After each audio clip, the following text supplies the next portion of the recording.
Welcome back to Truevenge Chronicles, and hello to every new listener. Here we share revenge stories built on truth, paperwork, and payback that stays legal. Today's episode is, My Boss Dismissed My Complaint as, Drama Compliance Didn't. You'll watch a calm employee report a real risk at work, get laughed at, and then get targeted. Instead of exploding, he documents every step, uses the right channels, and lets compliance pull the thread until the whole lie unravels. If you love quiet victory and clear justice, stay with me all the way. Sit back and enjoy the story of the day. I never thought one word could change how people looked at me, but I can still hear my boss, Gavin Pike, saying it like a joke. "Declan, this is drama." He said it in front of two supervisors, like my complaint was gossip, not a warning. I kept my face calm, but inside, something turned hard and cold. My name is Declan Rowe. I was 32, living in Dublin, Ireland, with my partner, Niamh Brennan. I worked at Harbour Med Devices as a quality documentation specialist. My job was to protect the record, because in a regulated plant, the record is the product. If the log is false, the box is false. Harbour Med made sterile catheter kits for hospitals. We had audits, training, and a compliance department that could shut down a process with one email. Most people respected compliance. Gavin did not. Gavin Pike was 41, an operations manager who lived for targets and bonus charts. He had a wide smile and a short fuse. He called paperwork dead weight and said the real work happened on the machines. My closest friend at work was Mateo Silva, 35, a maintenance technician from Porto, Portugal. Mateo spoke softly, but he saw everything. When Mateo looked worried, I listened. The trouble started on a wet Monday in early November. Rain streaked the windows of the packaging hall. The sealing machine, line 3, was running batch 11K. That batch was due to ship on Friday, and Gavin was already bragging about a clean week. Around 9:20 a.m., Mateo waved me over. "Declan," he said, "look at this graph. On the machine screen, the heat bar temperature was dipping below the lower limit, then climbing back up. It lasted under 5 minutes. If the seal was weak, sterility could fail. I checked the official batch record on my tablet. The temperature log looked perfect, a straight line right in the middle of the acceptable range. That did not match the live trend. "How is this perfect?" I asked. Mateo frowned. "The sensor is real, the record is not. Someone adjusted how it captures data." My stomach tightened. A mismatch like that was not a typo. It was a red flag. I went straight to Gavin's office. He was eating a breakfast roll, laughing on a headset, and tapping his pen like the world was too slow. Two shift supervisors, Rena Walsh and Keith Doran, waited in the doorway. Gavin covered his mic and looked at me. "Make it quick. We had a heat dip on line 3 during batch 11K, I said. Mateo saw it live. The trend shows it. The batch record doesn't. We need to quarantine the product and open a deviation. Gavin glanced at my screen for a breath, then rolled his eyes. "Declan, this is drama." Rena's eyebrows lifted. Keith smirked. "It's not drama," I said. "It's a limit breach." Gavin leaned back in his chair. "It's a wobble. The line is fine. We ship Friday. Stop trying to slow us down." "The record looks edited," I added. "The timestamps don't line up." Quote. Gavin laughed again. "The record is what matters. Go do your paperwork and let us work." That sentence stayed with me. The record is what matters. Like truth was something you could type into existence. I left his office and did what the procedure demanded. I drafted a deviation report and sent it to Gavin for approval. It was simple. Quarantine batch 11K, assess impact, decide next steps. 2 hours passed. No reply. At lunch, I checked my email. Gavin had responded with 3 words. Closed. No impact. Closed. No impact. No review. No questions. No evidence requested. I walked back to the floor and asked Mateo to export the machine trend from the maintenance system. He did it, quiet and careful, and sent it to me. The graph showed the dip clearly. 4 minutes and 42 seconds under limit. I printed it. People laugh at paper until they need it. That afternoon, I checked the batch record again. The temperature section had been edited after the dip. The audit trail showed the change time and the user profile. It was someone in operations. My mouth went dry. This was not just ignoring a problem. This was shaping the record to match the story. I decided to follow the normal path before I escalated. I went to HR.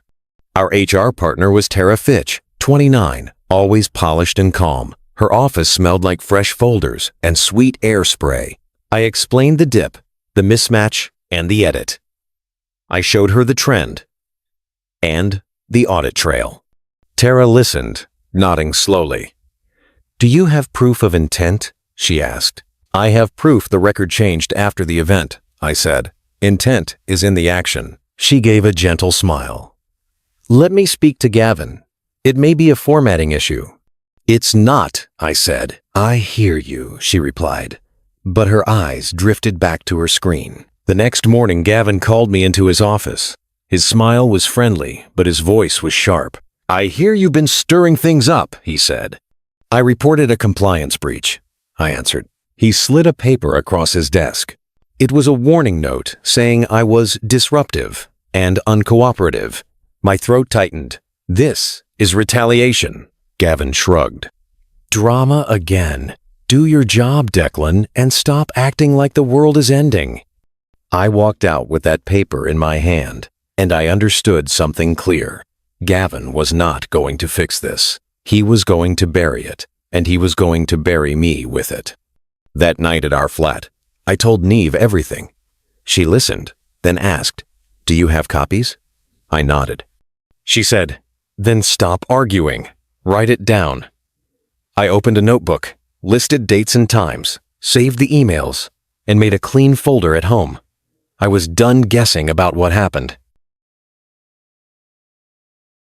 Quick pause, Truevenge family. Are you enjoying this story so far, or is it making your blood boil? Be honest in the comments. What is your opinion about Gavin calling a real safety risk drama and then warning me for doing my job? And if you were in my shoes right now, what would you do next?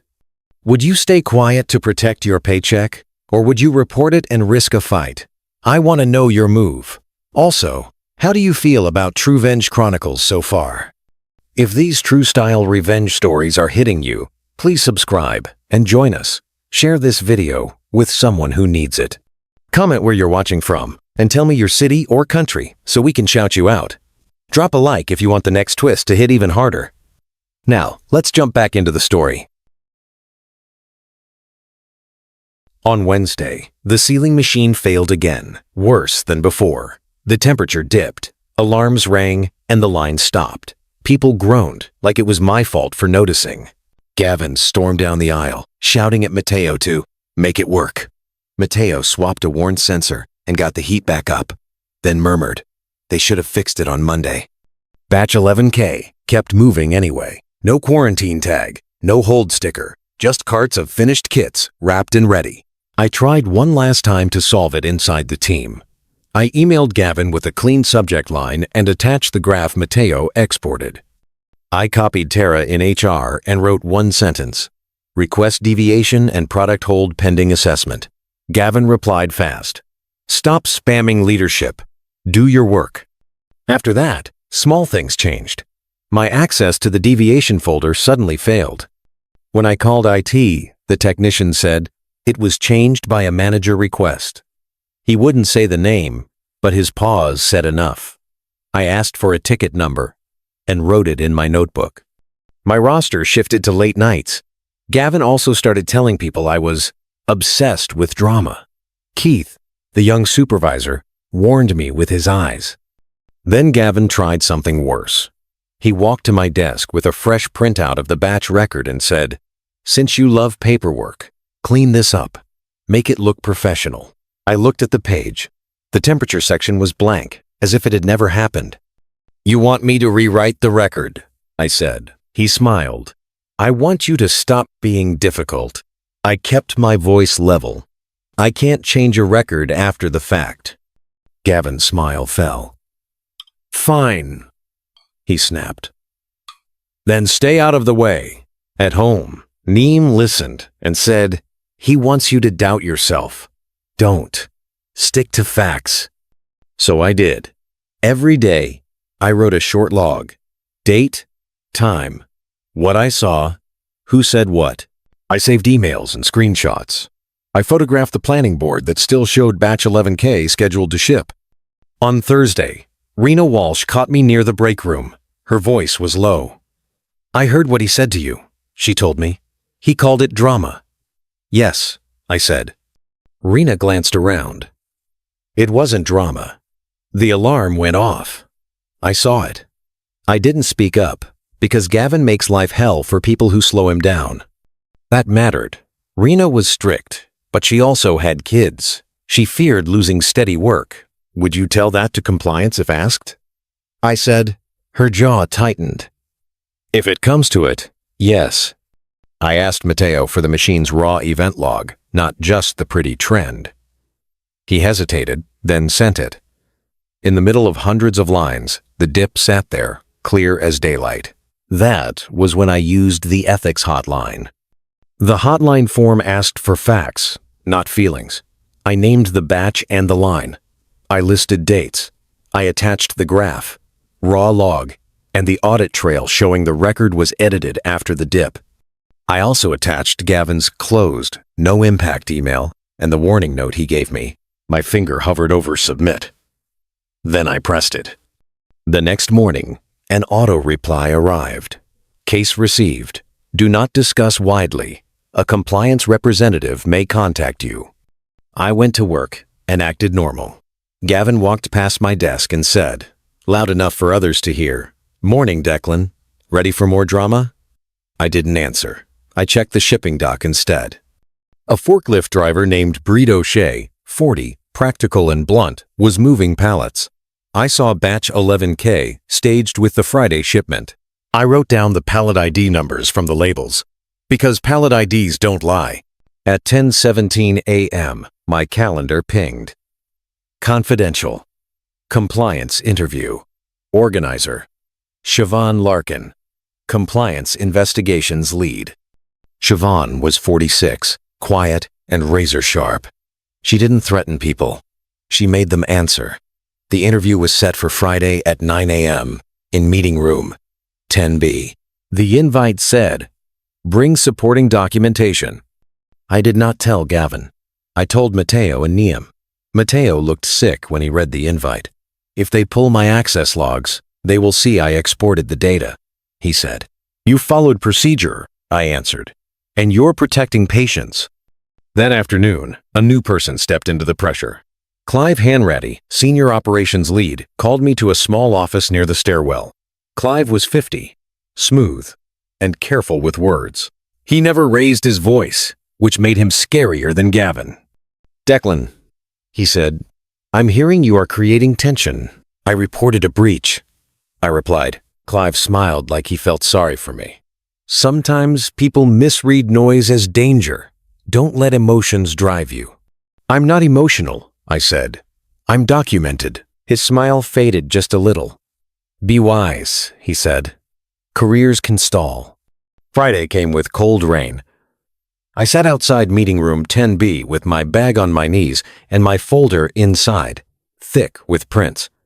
Neve had helped me sort it into 3 sections the night before. Data, access, retaliation. Tabs made from sticky notes. Simple, clear.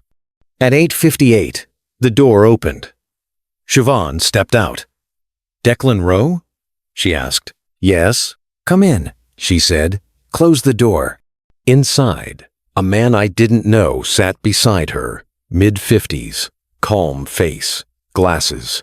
His card read, "Aowen Mercer, Internal Audit." Siobhan spoke plainly.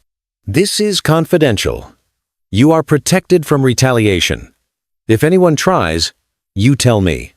I laid out the story in order. The dip, Mateo's warning, Gavin calling it drama, the mismatch between live data and the batch record, the edit trail, the pressure after I raised it. Siobhan asked short questions. Times, names, who had access to which systems. She asked if any other batches showed the same pattern. I admitted there were small dips before, always explained away, never documented properly. Eowyn's pen moved faster at that. When I mentioned losing system permissions, Siobhan's eyes narrowed. "That matters," she said. Eowyn wrote notes without looking up. Siobhan stood and wrote 3 words on a whiteboard. Data, access, retaliation. "We will verify all of this," she said. "Machine logs, server trails, badge entries, and batch disposition." "Batch 11K is staged to ship," I said. I wrote down pallet IDs. Siobhan nodded once, like she liked that detail. "Good," she said. "Do not confront your manager," she told me. "Do not warn anyone. Do your normal work. If anything changes, call me." She gave me a case number and a direct line. Then the interview ended. When I returned to the dock, Batch 11K was no longer on the Friday lane. The pallets had been moved to a corner marked Hold with yellow tape. No one explained it to me. No one met my eyes, but I saw it. Gavin noticed the hold by the end of the day. He marched up to my desk and dropped his phone beside my keyboard. On the screen was a photo of the yellow tape. "What did you do?" he hissed. "I did my job," I said. His face flushed. "You went outside the team. You're making us look bad." "You made us unsafe," I replied, still quiet. He leaned closer. "If this blows up, I'll say you caused confusion. I'll say you misread the data." I met his eyes. "Then I'll show them the timestamps." For the first time, he didn't have a comeback. He just stared, like he had finally realized I wasn't guessing. When he walked away, Tara sent me a short message. "Please be careful. I saved that too." Niam called it proof of pressure. On the floor that afternoon, Gavin called a quick huddle. "No distractions, no drama," he said, staring right at me. At 4 p.m., another invite landed. Process review. Line 3, Batch 11, K. Required. Gavin Pike, Declan Rowe, Rena Walsh, Mateo Silva. Organizer. Siobhan Larkin. Location. Executive Conference Room. Monday, 9:30 a.m. Executive Conference Room. That was not normal. Sunday night felt long. I didn't replay arguments. I replayed evidence. Every time fear rose, I remembered Siobhan's 3 words. Monday morning, I arrived early and took the seat closest to the door. Rena came in, arms crossed. Mateo followed, pale but steady. Gavin walked in loud, cheerful. "Hope everyone brought tissues for the drama," he joked. The door opened again. Siobhan entered with Eowyn. Behind them came a woman in a navy suit carrying a slim folder. Her name card read, Aoife Kavanagh, Corporate Legal. Gavin's smile finally broke. Siobhan looked at all of us and said, "Let's begin." Part 2. Siobhan didn't start with emotions. She started with a folder. "Batch 11K, she said, sliding one sheet to each person. Line 3, heat seal. Monday, 9:17 to 9:22. Gavin glanced at the page and snorted. "This again? We already closed it. No impact." Aoife Kavanagh, Corporate Legal, didn't even look at him. She looked at Siobhan. "Proceed," she said. Eowyn Mercer opened his notebook. Rena sat rigid. Mateo stared at the table. I kept my hands folded. Siobhan tapped the first sheet. "This is the machine trend exported from maintenance," she said. "It shows a dip below the validated minimum. 4 minutes and 42 seconds. Gavin shrugged. "Sensors glitch." Siobhan nodded once. "Here is the raw event log," she continued. "Same dip, same timestamps." Eowyn added, "We also pulled the alarm history. The alarm triggered." Rena lifted her chin. "It did," she said. Eve's voice cut in. "Mr. Pike, do not coach witnesses." Siobhan moved to the next sheet. "This is the official batch record," she said. "Temperature section. It is recorded as stable. Gavin spread his hands. Because it was. Siobhan slid another printout forward. This is the audit trail. The temperature section was edited at 11:46 a.m. after the dip.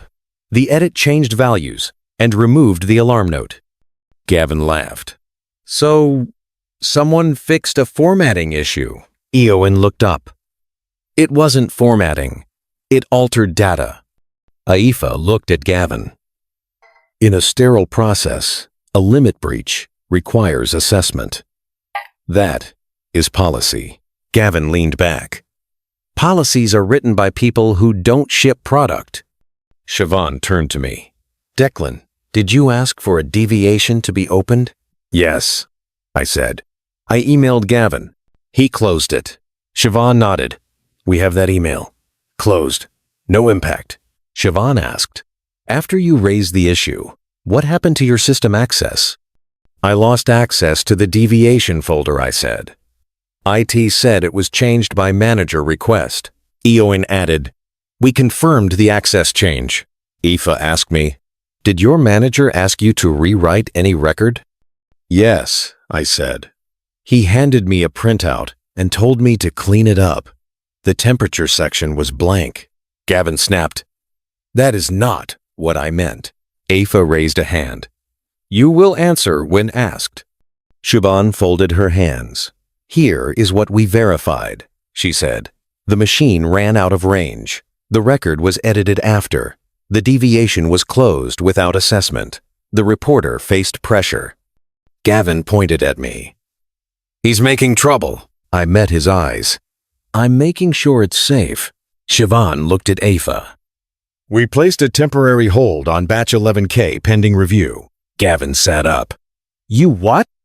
Aoife answered him. The batch is on hold.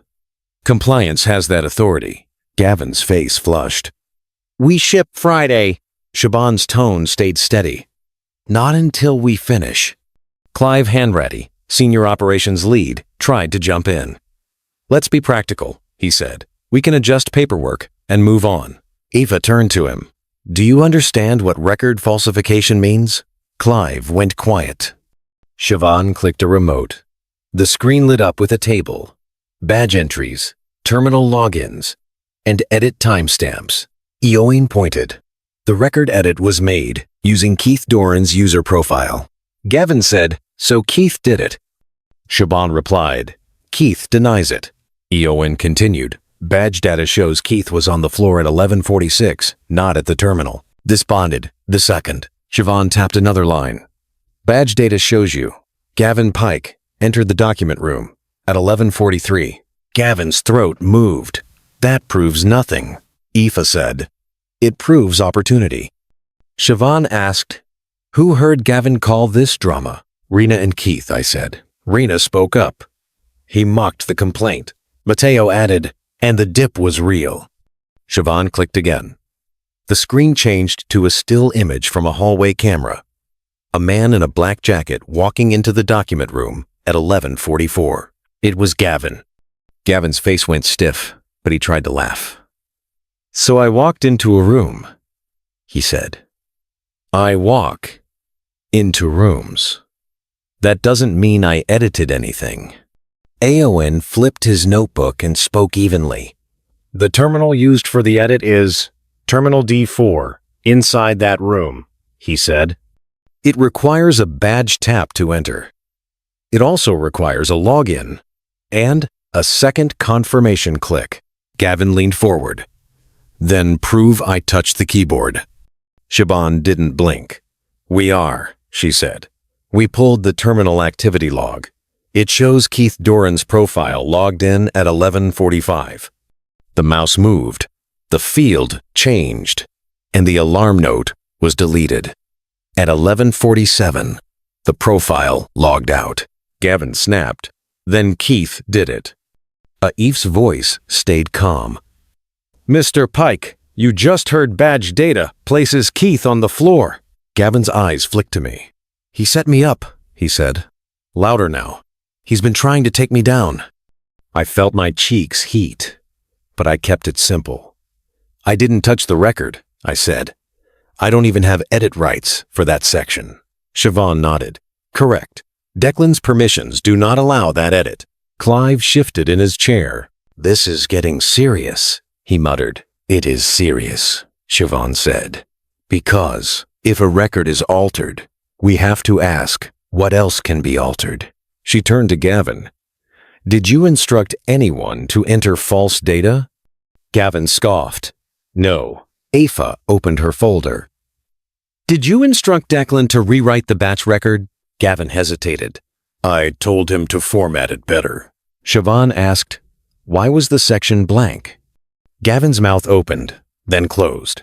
For the first time, he looked unsure. Siobhan pressed a button on the speakerphone. Keith Doran is on the line, she said. He is waiting to answer questions. Gavin's head snapped toward the phone. Siobhan looked at all of us. We will hear Keith's statement, she said.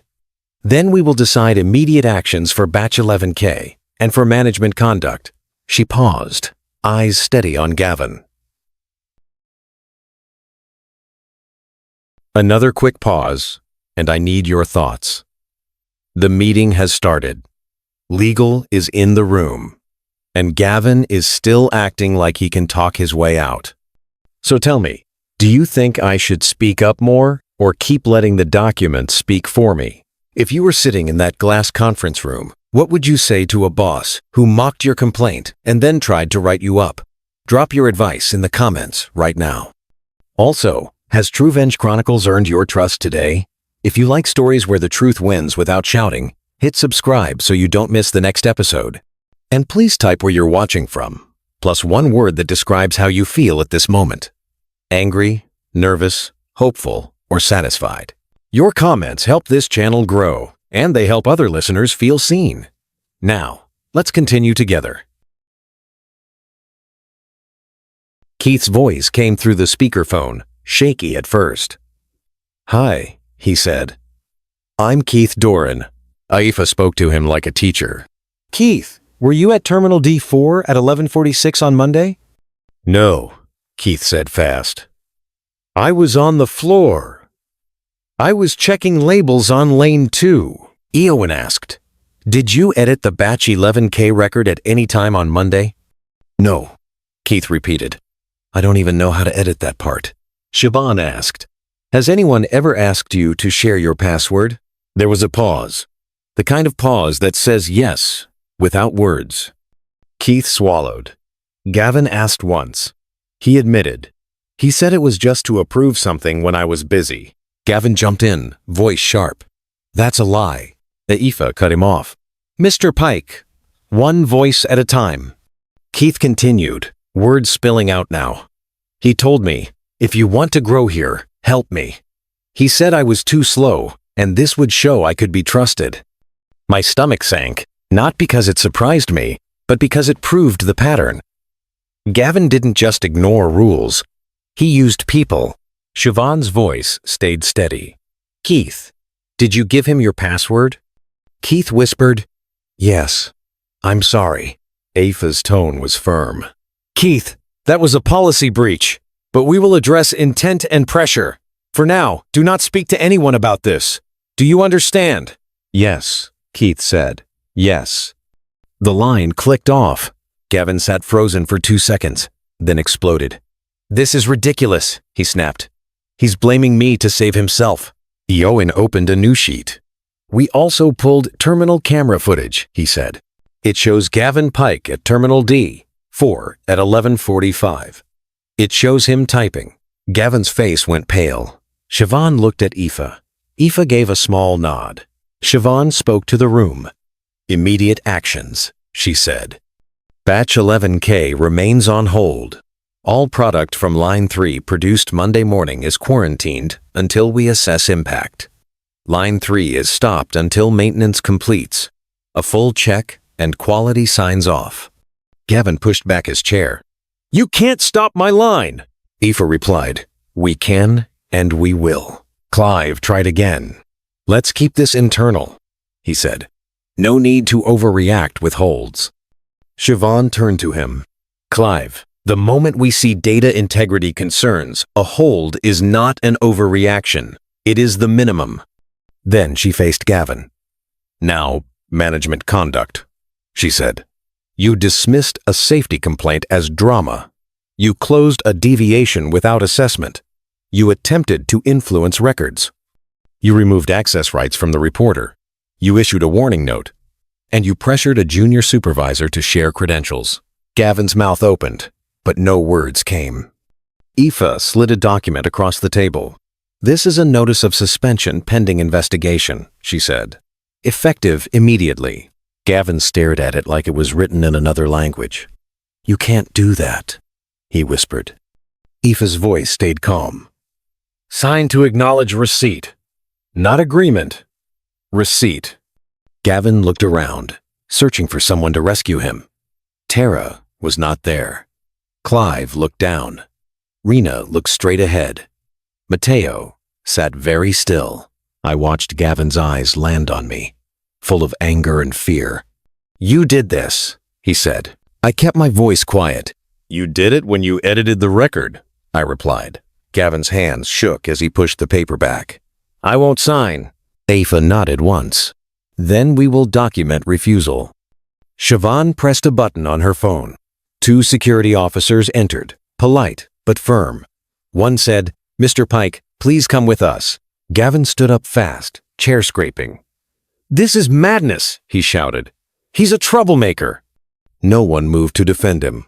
The officers waited. Gavin grabbed his jacket, then stopped and pointed at me.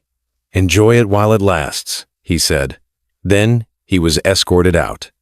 The room felt quieter, like someone had turned off a loud machine. Siobhan exhaled slowly.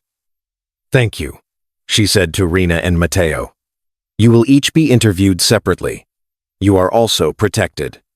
Mateo nodded, eyes glossy. Rena's shoulders dropped for the first time.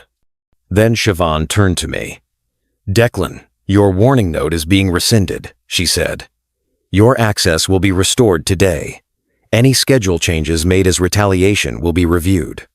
My throat tightened again, but this time it was relief. Thank you, I said. Aoife added, if you experience any further pressure, call compliance directly, not HR. That last line said everything about Tara without saying her name. The meeting ended with clear instructions. Line 3 stayed down. Batch 11K stayed on hold. A cross-functional team would assess impact and decide if any product needed rework or destruction. The parent company would be informed. If required, regulators would be notified. Every step would be documented. When I stepped out into the hallway, my legs felt light and heavy at the same time. On the floor, news moves faster than email. By lunchtime, people were whispering. Gavin's office door was locked. His nameplate was gone. Clive was walking around like a man who had lost his map. HR stayed quiet afterward. Over the next week, the investigation widened. Aowen pulled server logs and found other edits made under borrowed profiles. Siobhan interviewed operators and learned Gavin had a habit of saying, fix the record, not the problem. Maintenance replaced the seal head and found the sensor mount cracked. Quality ran seal strength tests on held product. Some boxes failed. Not all, but enough. HarborMed destroyed the risky kits instead of shipping them. It hurt the numbers. It saved the truth. On Thursday, Siobhan asked me to meet again. This time, the room was larger, and a new person sat at the head of the table. His name was Fionn O'Rourke, 52, the compliance director for the site. He had silver hair and a voice that sounded tired of excuses. Declan, he said, I've reviewed the case file. You did the right thing. He slid a letter toward me. It stated that my report was validated, my record was clean, and any prior discipline related to the issue was void. It also stated that retaliation would not be tolerated. I read it twice. My eyes stung. Fionn continued. Gavin Pike's employment has been terminated for misconduct and data integrity violations. The word terminated landed like a stamp. Siobhan added, Clive Hanratty has received formal discipline and is being removed from oversight of quality matters. Mateo, who was invited as support, let out a breath he had been holding for days. Rena asked, What about Keith? Fionn nodded. Keith admitted he shared credentials under pressure. He will receive training and a written warning, but he will keep his job. Pressure matters. That felt fair. It also showed the difference between a bully and a scared junior. When I walked back onto the floor, Breed O'Shea waved me over with a grin. "Looks like your drama saved us," she said. I almost laughed. "Looks like paperwork did," I replied. That Friday, I saw Gavin for the last time. I was leaving the site when a taxi stopped near the gate. Gavin stepped out with a cardboard box in his arms. His face was gray. He didn't look like a king anymore. He looked like a man who had gambled with other people's safety and lost. He saw me and froze. For a moment, I thought he would shout again. Instead, he looked away. I didn't gloat. I didn't need to. The truth had already done the revenge for me, clear and loud. At home, Niam hugged me so hard I could barely breathe. "I'm proud of you," she whispered. I rested my forehead against hers. "I almost let him scare me," I admitted. "But you didn't," she said. "You stayed steady." The next month, HarborMed offered me a new role, documentation and integrity lead for the packaging area. It came with a pay rise and direct access to compliance. My job was to train teams on records, audits, and how to report issues safely. It wasn't just a reward. It was a fix. On my first day in the new role, I passed line 3. The machine was running again, but this time the screen alarms were tested and the logs matched the trend. Rena nodded at me. Mateo gave me a thumbs up. Even Keith looked relieved, like he could breathe. And that is how my boss dismissed my complaint as drama. But compliance didn't. They listened, they verified, and they acted. Gavin tried to bury me under a false record. Instead, he buried his own career under the real one. Life lessons. Lesson 1. When something feels wrong, collect facts, not feelings. Save emails, take screenshots, note dates, and keep a simple timeline. One clear log can beat 10 loud arguments. Write your opinion. Have you ever won by keeping proof instead of shouting? And who helped you stay calm at work? Lesson 2. Use the right process. If your manager dismisses a real risk, escalate through the hotline, compliance, or audit, and follow instructions to stay confidential. This protects you and the customer. If you were Declan, would you report it earlier or wait longer? Explain your choice in the comments. Lesson 3. Integrity is a team sport. Don't share passwords, don't fix records, and don't let targets replace safety. Speak up when you witness pressure, like Rena and Mateo did. Put this into practice this week. Thanks for staying till the end. What would your reaction be in real life? Thank you for riding with Truevenge Chronicles today. What keeps you here till now? The twists, the justice, or the real-life lessons? If you love workplace revenge stories, compliance blow-ups, and quiet wins backed by proof, you're in the right place. New viewers, hit subscribe and turn on notifications so you never miss a viral story like this. Drop a comment, share this episode, and then head to the playlist section to binge more dramatic revenge stories, boss payback, and jaw-dropping endings. Your support helps this channel grow and reach more listeners. See you in the next story, always. Before you go, hit subscribe and turn on notifications so you never miss the next upload. Then head to the playlists section and binge the best episodes. Family revenge, boss revenge, courtroom twists, and quiet comeback stories. If this story hit you, share it with a friend who needs courage. See you in the next Truevenge Chronicles. Like the video to boost it in the algorithm and help more viewers find these emotional, suspense-filled revenge tales. Your support keeps this channel growing, week after week, story after story together. Goodbye.